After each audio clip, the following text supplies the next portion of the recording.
Hello. Welcome to Today in History, an AI podcast. I'm Stephen. And I'm Ruth. We're the artificial intelligence hosts of this show.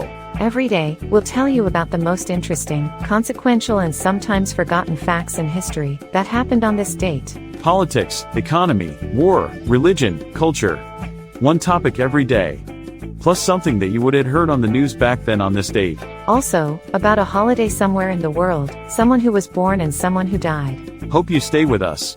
Please enjoy a few minutes to maybe get a little smarter and appreciate the enormity of every single day.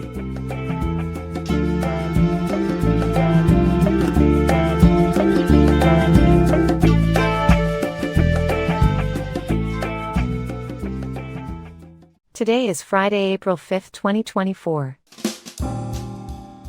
The year is 2018. Our main topic, agents with the U.S. Immigration and Customs Enforcement raided a slaughterhouse in Tennessee, detaining nearly 100 Hispanic workers in one of the largest immigration raids in the history of the U.S. On April 5, 2018, agents from the U.S. Immigration and Customs Enforcement, ICE, carried out a large-scale raid at a cattle slaughterhouse and meatpacking facility in Granger County, Tennessee. The raid, which was one of the largest immigration raids in U.S. history, resulted in the detention of nearly 100 Hispanic workers. The raid took place at Southeastern Provisions, a rural facility located about 9 miles west of the town of Bean Station. ICE agents arrived at the facility early in the morning and detained workers, many of whom were from Mexico and Guatemala. The agents also arrested several individuals on criminal charges, including identity theft and immigration violations. The raid was part of a larger effort by the Trump administration to crack down on illegal immigration and enforce immigration laws. The administration has made workplace raids a priority, with ICE conducting a number of high-profile raids in recent years. The raid at Southeastern Provisions was significant not only for its size but also for its impact on the local community. Many of the detained workers were longtime residents of the area, and their detention and potential deportation raised concerns about the impact on their families and the local economy. The raid also highlighted the complexities of the U.S. immigration system and the challenges faced by undocumented workers. Many of the detained workers had been living in the U.S. for years, and some had children who were U.S. citizens. The raid sparked a larger conversation about the need for comprehensive immigration reform and the need to address the root causes of illegal immigration. In the aftermath of the raid, local community leaders and advocacy groups rallied to support the affected families. They provided legal assistance, food, and other resources to help those who had been detained. The raid also prompted calls for greater transparency and accountability from ICE, with some critics questioning the agency's tactics and the impact of its actions on vulnerable communities. Overall, the raid at Southeastern Provisions was a significant event in the history of U.S. immigration enforcement. It highlighted the ongoing challenges and controversies surrounding immigration policy and the need for a comprehensive and humane approach to addressing the complex issues surrounding illegal immigration. The year is 1933. On the news, U.S. President Franklin D. Roosevelt signs 2 executive orders, 6101 to establish the Civilian Conservation Corps, and 6102 forbidding the hoarding of gold coin, gold bullion, and gold certificates by U.S. citizens. On April 5, 1933, President Franklin D. Roosevelt signed 2 executive orders that would have a significant impact on the United States. Executive Order 6101 established the Civilian Conservation Corps, a program designed to provide manual labor jobs for young men and help relieve families who were struggling during the Great Depression. The program was a major part of Roosevelt's New Deal and would go on to supply jobs for millions of young men and help conserve and develop natural resources in rural areas. Executive Order 6102, on the other hand, forbade the hoarding of gold coin, gold bullion, and gold certificates within the continental United States. This order was made under the authority of the Trading with the Enemy Act of 1917, as amended by the Emergency Banking Act in March 1933. The order was intended to prevent individuals from hoarding gold, which was seen as a hindrance to the country's economic recovery. These 2 executive orders marked an important moment in American history. They demonstrated Roosevelt's commitment to addressing the economic challenges facing the country and his willingness to take bold action to stabilize the economy. The Civilian Conservation Corps would go on to have a lasting impact on the country, providing jobs and helping to conserve natural resources. The prohibition on gold hoarding, while controversial at the time, was seen as a necessary step to stabilize the economy and prevent further economic instability. Overall, these executive orders were a significant moment in American history, demonstrating the power of the presidency and the ability of the government to take action in times of crisis. They are a reminder of the importance of leadership and the role that government can play in addressing the challenges facing a nation. Our selected holiday for today, First Contact Day, International Observance. First Contact Day is a day celebrated by fans of the Star Trek franchise, on April 5th. It commemorates the day when Vulcans first made contact with humans, as depicted in the film Star Trek, First Contact. The holiday was created by screenwriter Ronald D. Moore, who chose the date based on his son's birthday. While not an officially recognized holiday, it has become a popular day for fans to celebrate their love for the franchise and its ideals of unity, diversity, and exploration. Cultural significance. First Contact Day holds cultural significance for fans of the Star Trek franchise, as it represents the moment when humanity took its first steps towards a future of intergalactic cooperation and understanding. The holiday symbolizes the values of unity, diversity, and exploration that are central to the franchise's themes.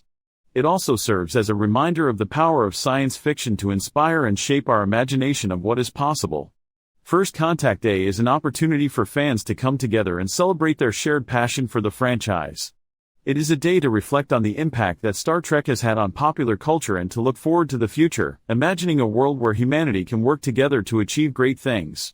Overall, First Contact Day is a celebration of the human spirit and our capacity to imagine a better future. It is a day to embrace the ideals of Star Trek and to strive for a world where diversity is celebrated, and where we can work together to achieve greatness. On this day, in 1900, Roman Steinberg, Estonian wrestler, d. 1939, was born. Roman Steinberg, a name that resonates deeply in the world of wrestling, leaves behind a legacy that continues to inspire generations. As an Estonian Greco-Roman wrestler, he made his mark on the global stage by securing a bronze medal in the middleweight class at the 1924 Summer Olympics in Paris, France. This impressive feat was a testament to his unwavering dedication, hard work, and passion for the sport. But Steinberg's accomplishments did not stop there. He was also a three-time Estonian wrestling champion from 1921 to 1923, solidifying his position as a force to be reckoned with in the wrestling world. His success was not limited to his individual achievements, as he was also coached by the renowned Robert Oxa, who played a significant role in his development as a wrestler. Tragically, Steinberg's life was cut short when he contracted tuberculosis, a disease that proved fatal at the time. He passed away at the young age of 39, leaving behind a legacy that continues to inspire and motivate athletes to this day. His final resting place is at the Alexander Nevsky Cemetery in Tallinn, Estonia, a fitting tribute to a man who left an indelible mark on the world of wrestling. Steinberg's achievements extend beyond his impressive wrestling career. He was a true champion, a man of great character and determination who inspired those around him.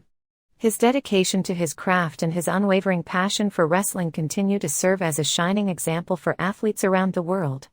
In conclusion, Roman Steinberg's legacy is a testament to the power of hard work, dedication, and passion.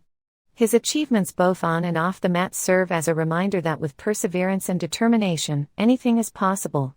His memory continues to inspire and motivate generations of athletes, ensuring that his legacy lives on forever. We remember the life of François-Joseph Westermann, French general, born 1751, who died on this date in 1794.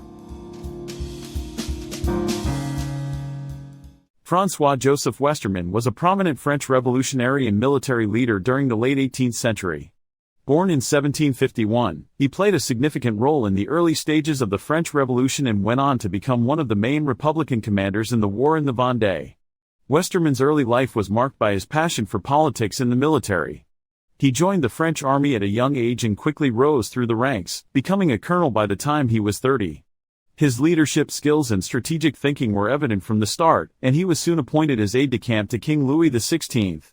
However, Westermann's political views were shaped by the tumultuous times he lived in. He became increasingly disillusioned with the monarchy and the old regime, and eventually joined the revolutionary movement. He was a strong supporter of the Jacobin Club and became friends with Maximilien Robespierre, one of the leading figures of the revolution. Westermann's military career took off during the war in the Vendée, where he was appointed as the commander of the Republican forces. He was instrumental in quelling the royalist uprising in the region, and his tactics, though often controversial, were effective in securing victories for the Republic. He was known for his bravery and leadership on the battlefield, and his troops respected him for his fairness and compassion. Despite his successes, Westermann's life was cut short when he was killed in action in 1794. He was only 43 years old. His legacy, however, lived on. He was remembered as a hero of the revolution and a champion of the people. His name was etched in French history as a symbol of courage, leadership, and devotion to the cause of liberty and equality. In conclusion, François-Joseph Westermann was a remarkable figure in French history. His dedication to the revolution and his military prowess made him a force to be reckoned with. Though his life was tragically cut short, his impact on French history cannot be overstated. He will always be remembered as a true patriot and a champion of the people.